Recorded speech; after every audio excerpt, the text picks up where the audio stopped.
so I lost my voice, but bear with me because I'm still doing it.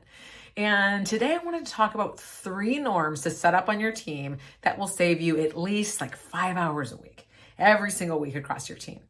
And the reason we set up norms is because when we have things consistent across our team, when people know what to expect and everybody's operating in similar ways, then we start to see efficiencies gained. And these 3 areas, while you can have norms around any areas, these 3 I've seen the most impactful on big teams, on small teams, so I wanted to share these with you today. So the first one is around communication norms. When do we Slack, text, email, call? When do we set up a meeting? These norms around kind of how to communicate and when are going to save people time because you're not sending an email, responding in Slack, looking for that chain, not sure what happened. That takes a lot of time when we're kind of digging around for things, not really sure where the thread went for something. So when we get really clear on what do we use each mode of communication for, now everybody's operating a lot more efficiently. The other piece of that is talking about when do we use these different modes, because this creates boundaries, that work-life balance we always talk about, things like using schedule send if you're in another time zone or you woke up at 3 a.m, you had to write something down, but you don't really need to send that email yet. So schedule send is another thing to incorporate in that meeting norm around communication so that you're following these guidelines, everybody's on the same page and everybody feels like they're in balance. Second one is around meetings.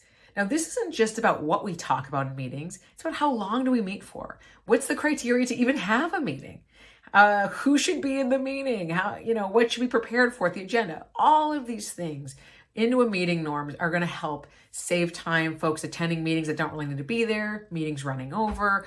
All of those things cost so much money on teams. Large meetings where you don't really get to a decision, and this creates so much frustration on teams. I think I read even before the pandemic, people were spending about 23 hours a week in meetings. So think about that, okay? If you saved a few folks in your team 15 minutes or an hour in that meeting every single week, now we're talking about way more than 5 hours a week of savings just by getting really, really clear on, again, who should be in the meeting, what do you want to talk about, what do you have to prepare for that, what comes out of it. And I've noticed, especially in bigger teams, if meetings are getting really, really big, if it's like 30 people in every meeting, a lot of times that signals a different problem. That people feel like they have to be in the meeting to get visibility, or they feel like they have to be in the meeting to get the information. And so if you're noticing you have big meetings, you want to solve the other issue on communication. And that's a little bit of a different topic, but that's a symptom of a different problem. Third norm is around where to find information. This one will kill you on the time wasting, okay? We don't know where that folder is, where that file is. So we're digging around Google Drive for hours, looking for something, or we save it in some other place and then the other person can't find it. Worst I see is that you're looking for that file. You spend 5-10 minutes. You're like, screw it, I'm just going to make it myself. And then you have duplicate systems. You have duplicate folder structures. You have duplicate documents happening, pieces of documentation. This will create so much waste in your time around productivity efficiency because you're going to have people not sure where to find something and then going well, this document says this thing, this one says this. Avoid all of it by having a very simple, lightweight norm around where you put documents, files. How do you organize them? How do you name them?